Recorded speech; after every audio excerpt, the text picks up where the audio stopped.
দেখো এই যে বাইরে থেকে যে মা বিড়ালটা যে তিনবার বাচ্চা আমার বাড়িতে নিয়ে এসছে, ও কিন্তু আমার পোষা নয়।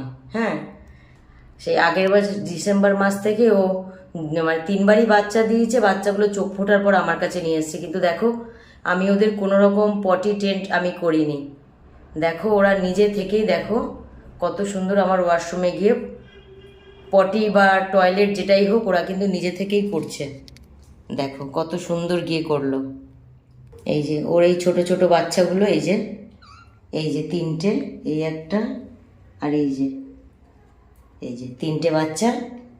প্রথমবার চারটে নিয়ে এসেছিল, তারপরের বার চারটে, এবারে তিনটে। তো প্রথমবার চারটে বাচ্চা থেকে দুটো বেঁচে আছে, আর সেকেন্ডবারের চারটে বাচ্চা থেকে একটা বেঁচে আছে। আর এবারে এই যে 3-4 দিন আগে এই যে তিনটে বাচ্চা এনেছে। এই যে